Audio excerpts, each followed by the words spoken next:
Hello friends, आप लोग कैसे हैं? तो मुझे आशा है कि आप लोग अच्छे ही होंगे।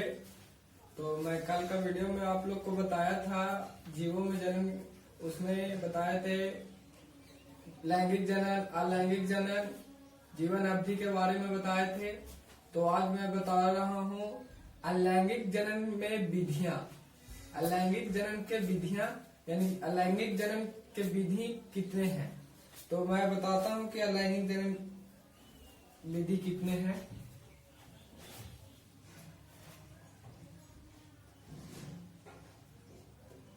अलैंगिक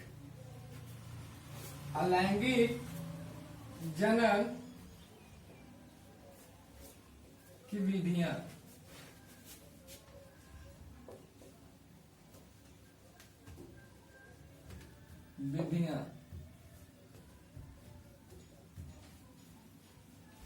मतलब मेथड्स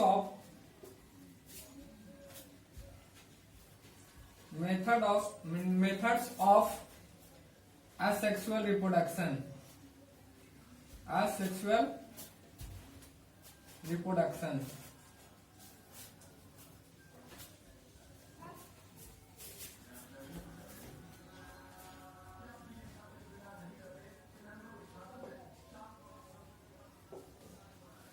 अलैंगिक जनन की विधियां। तो अलैंगिक जनन की फर्स्ट विधि होता है द्विविभाजन।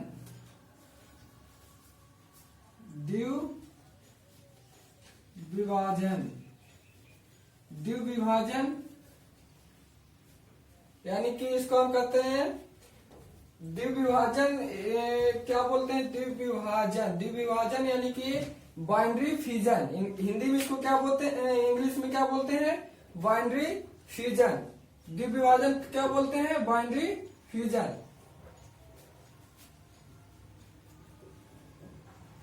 Binary fusion. तो द्विविभाजन में होता क्या है कि जैसे द्विविभाजन में अमीबा लेते हैं। अमीबा को हम लेते हैं। फर्स्ट ऑफ ऑल अमीबा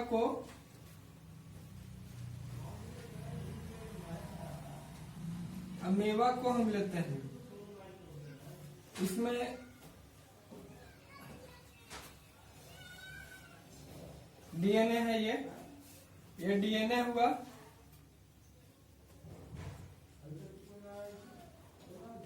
ये डीएनए हुआ।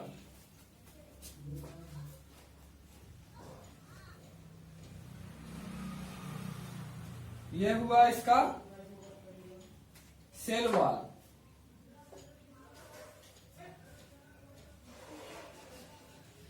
जिसको हम लोग हिंदी में क्या बोलते हैं? सेल वॉल को हिंदी में क्या बोलते हैं?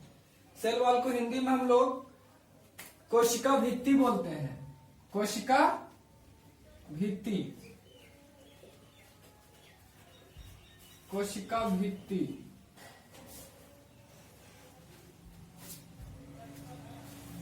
तो ये जो अमीबा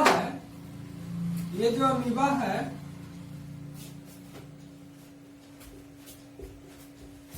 क्या होता है द्विविभाजन में कि ये अमीबा सिकुड़ना स्टार्ट करता है। बीच में से ये सिकुड़ना स्टार्ट करता है। कैसे? ये जो ऐसा है तो ये बीच में से इस तरह सिकुड़ता है। इस तरह सिकुड़ता है। तो ये इस प्रकार इसका होगा। देखिए आगे वाला में इस प्रकार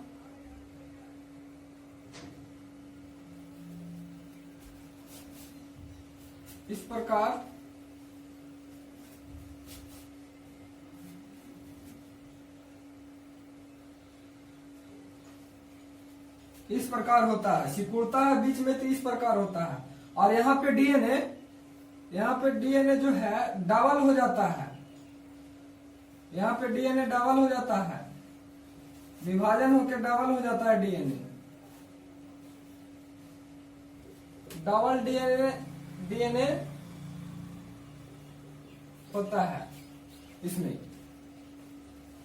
तो डबल डीएनए होता है तो यही प्रोसेस सिकुड़ना, जो सिकुड़ रहा है ये प्रोसेस जारी रहता है। ये जो सिकुड़ रहा है प्रोसेस जारी रहता है जब तक ये दोनों अलग ना हो जाए, जब तक ये जारी रहता है सिकुड़ना, और जब तक नया संतान न उत्पन्न हो तब तक। तो ये सिकुड़ते सिकुड़ते आगे की प्रक्रिया में इस तरह होगा कि ये ऐसे होगा और फिर ये ऐसे होगा। और ये जो डबल डीएनए है, ये डबल डीएनए आधा इसमें चल जाएगा और आधा इसमें चल जाएगा, यानी कि इस प्रकार ये सिकुड़ सिकुड़ के बढ़ जाता है। और अगला प्रोसेस में ये एकदम अलग हो जाता है एक दूसरे से, और इसमें डीएनए अलग होता है, इसमें डीएनए अलग हो जाता है।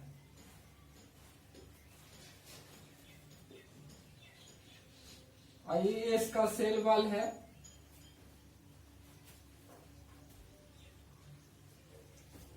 तो देखें इसमें कि द्विविभाजन में, बाइनरी फ्यूजन में अमीबा जो है किस तरह अपने आकार को पहले अमीबा में जो डीएनए है वो डीएनए विभाजन होता है और ये अमीबा सिकुड़ना स्टार्ट करता है, और धीरे धीरे क्या होता है कि विभाजन हो जाता है, दो भाग में बढ़ जाता है।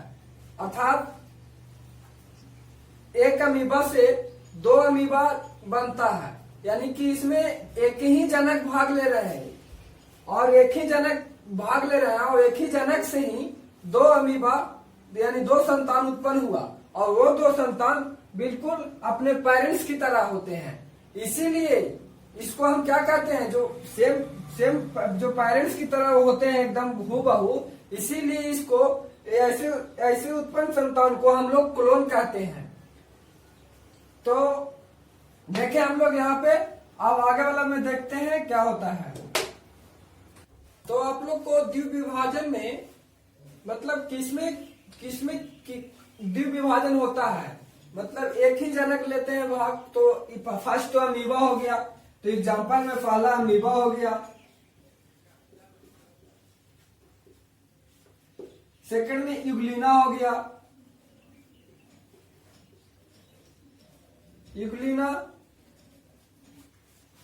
और सारे प्रोटोजोआ संघ।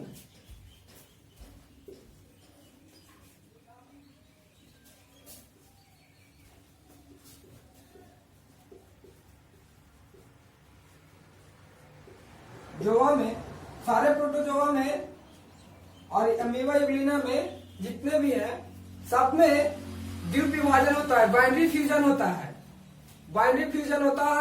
और इसी के माध्यम से नए संतान उत्पन्न होती है।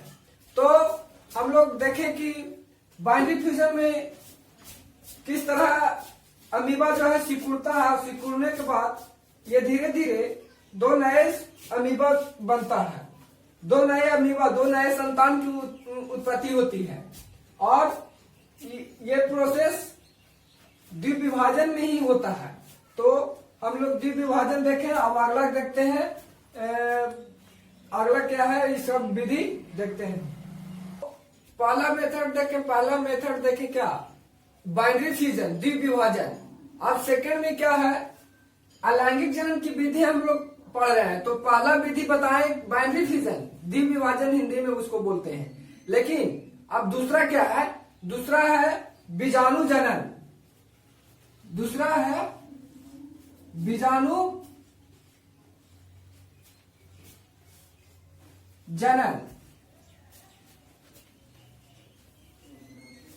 बीजाणु जनन को हम लोग हिंदी में क्या, इंग्लिश में क्या बोलते हैं, स्पोरलेशन।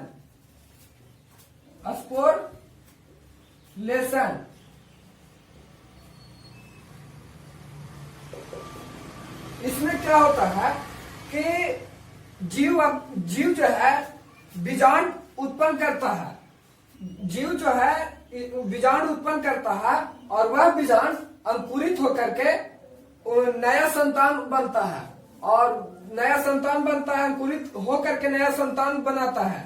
और ये होता है किसमें? पेनिसिलिन में होता है ऐसा प्रक्रिया। तो हम लोग पढ़ेंगे, हम लोग देखेंगे कि क्या होता है इसमें। तो इसमें जो जीव है, इसमें जीव बीजाणु उत्पन्न करता है,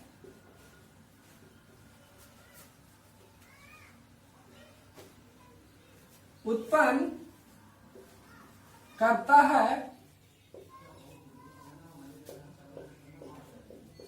है और वह बीजाणु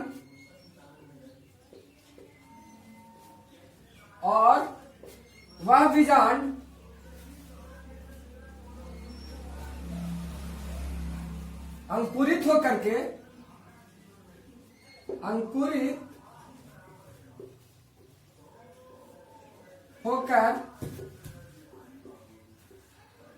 नया संतान बनाता है।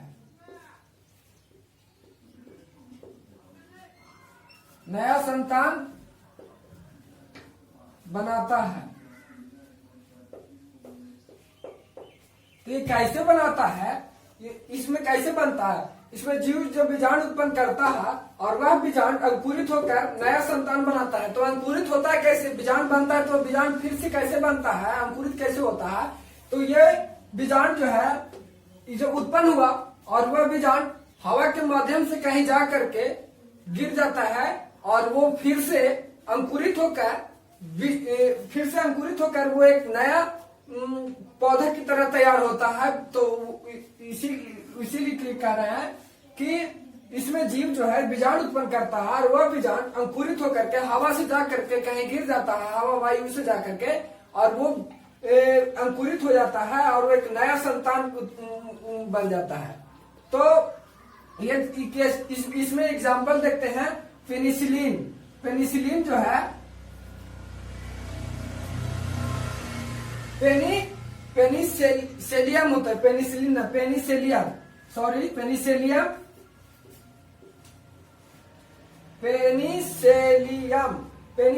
जो है, पेनिसिलियम में ही ऐसा प्रोसेस होता है। बीजाणु जनन जो होता है, जो पेनिसिलियम में ही होता है। तो पेनिसिलियम होता है कैसा? तो देखिए, पेनिसिलियम ऐसा होता है। देखिए यहाँ पे ये हुआ, मैं चित्र के माध्यम से आप लोग को बता देता हूँ, चित्र के माध्यम से बताता हूँ।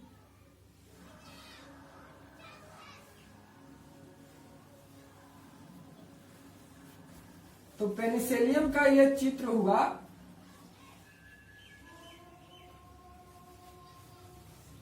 ये पेनिसिलियम है, पेनिसिलियम।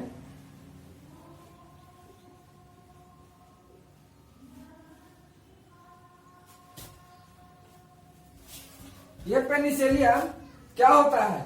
ये अंकुरित होता है। ये इस तरह ऊपर जाकर के अंकुरित होता है, अंकुरित तो होता है।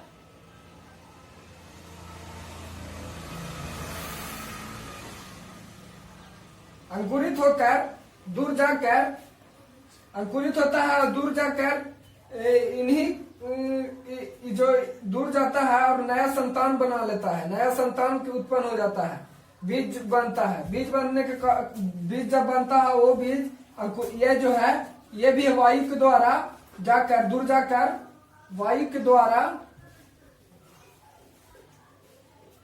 दूर कहीं जाकर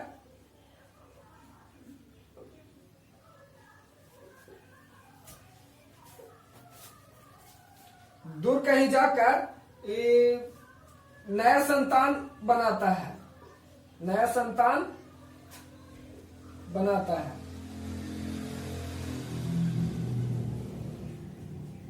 तो देखें हम लोग कि पहला क्या हुआ? पहला हुआ द्वीप विभाजन, बाइनरी फिजन, जिसमें ये अमीबा जो है सिकुड़ता है।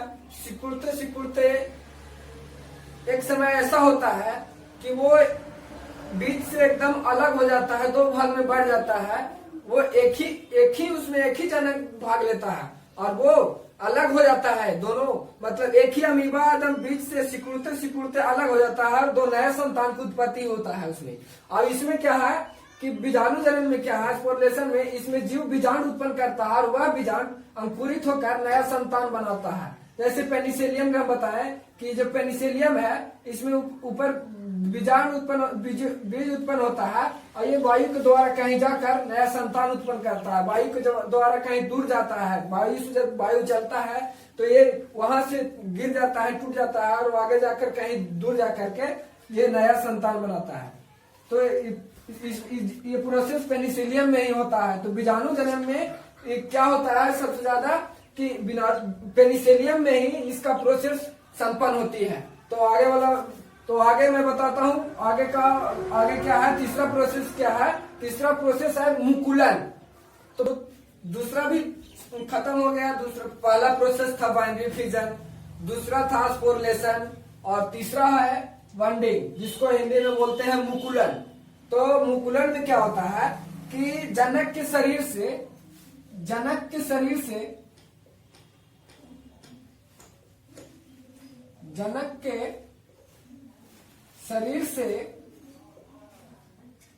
मुकुल जनक के शरीर से क्या होता है, मुकुल बनता है।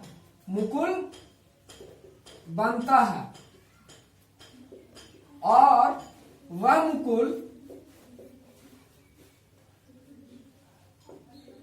मतलब होता है बर्ड। मुकुल का इंग्लिश में बोलते हैं बर्ड। वह मुकुल क्या करता है, वह मुकुल जो है जनक के शरीर में जनक के शरीर से यह जो मुकुल बना, जनक के शरीर में जो मुकुल बना, वह मुकुल जनक के शरीर से अलग होकर के नया एक संतान बनाता है। तो क्या हुआ कि जनक के शरीर से जो मुकुल बनता है, वह जनक के शरीर से मुकुल बनता है और वह मुकुल जनक के शरीर से अलग होकर के जनक के मतलब पेरेंट्स, जनक मतलब क्या, पेरेंट्स के शरीर से, अपने पेरेंट्स के शरीर से मतलब बॉडी से अलग होकर के शरीर से अलग होकर के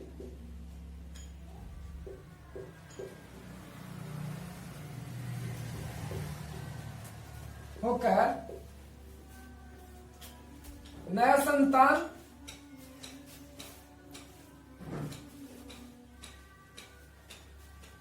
बनता है।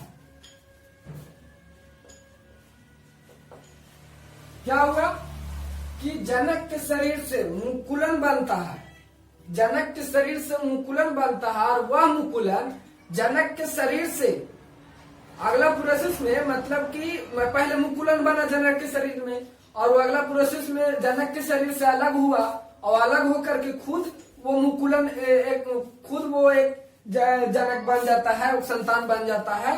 तो देखेंगे एग्जाम्पल में होता है। एग्जाम्पल में इसका दो ही है, एक ईस्ट और हाइड्रा।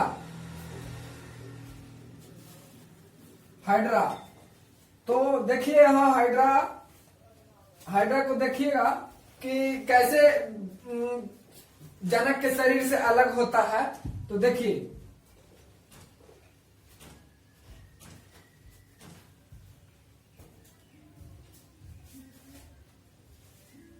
ये मुकुल बना, ये जो है इतना ये जो बन रहा है, ये मुकुल बन रहा है। और यही मुकुल अगला प्रोसेस में ये क्या है, ये हाइड्रा है। ये अगला प्रोसेस में क्या होता है कि ये मुकुल जो है बड़ा होता है शरीर में। जनक के शरीर में पहले ये बनता है, उसके बाद विकसित होता है, बड़ा होता है। तो अगला प्रोसेस में ये बड़ा हुआ, ये मुकुल बड़ा हुआ,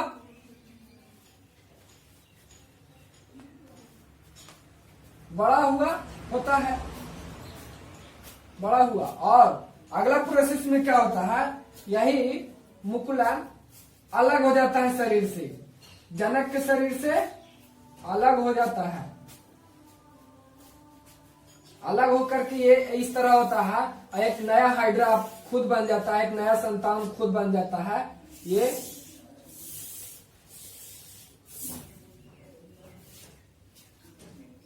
तो देखें हम लोग कि जनक के शरीर से जो मुकुलन निकलता है, मुकुलन जो बनता है वो विकसित होकर के बड़ा होकर के वो जनक के शरीर से अलग हो जाता है, और अलग हो जाता है।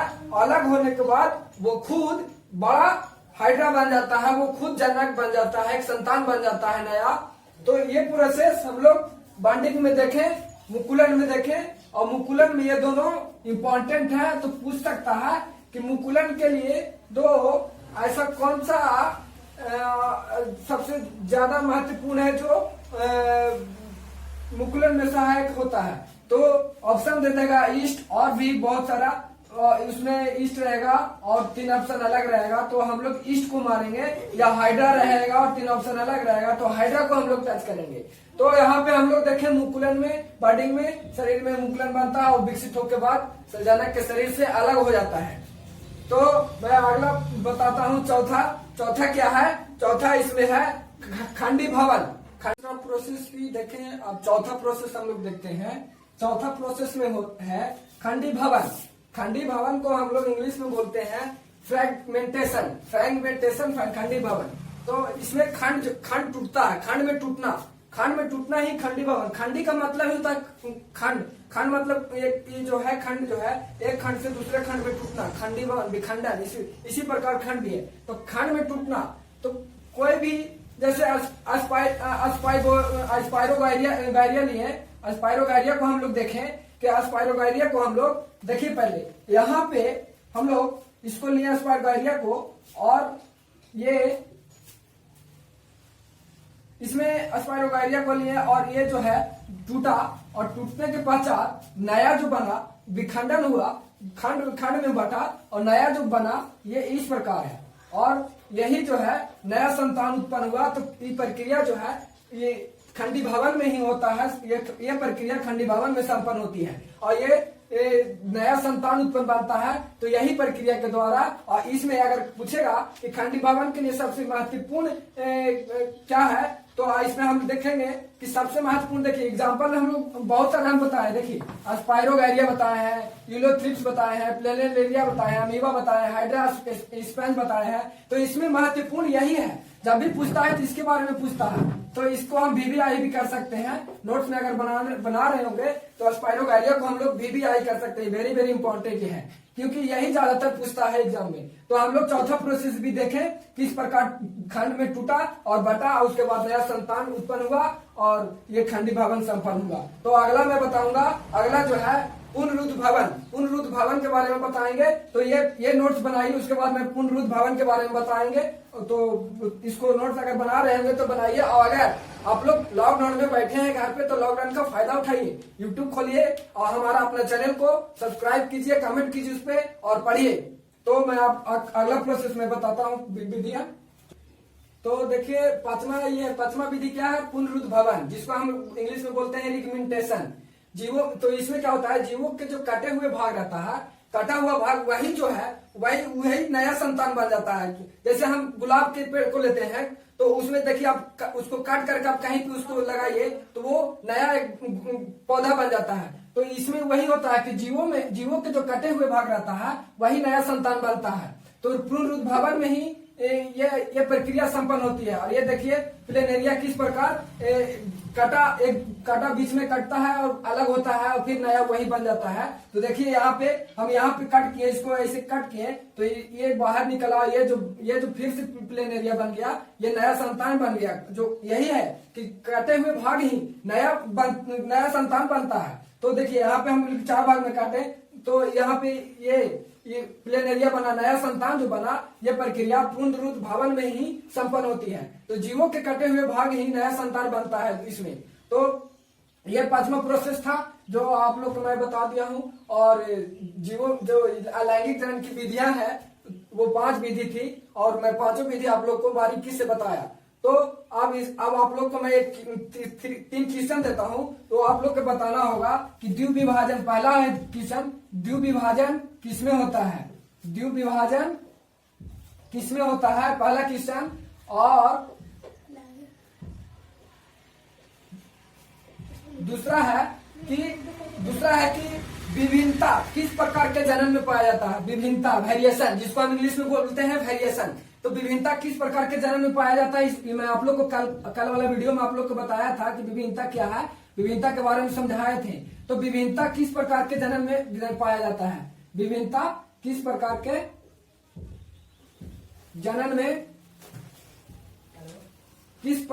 जनन में पाया जाता है, किस प्रकार के जनन में पाया जाता है।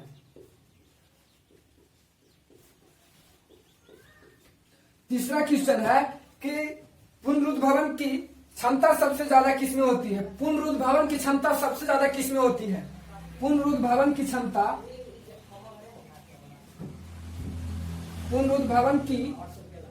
क्षमता सबसे ज्यादा किसमें होती है। तो ये सब मैं आप लोग को बता चुका हूं, इसलिए मैं आप लोग से ये 3 क्वेश्चन दिए हैं आप लोगों को, और ये 3 क्वेश्चन का आंसर कमेंट बॉक्स में आप लोग को बताना है किसमें होता है।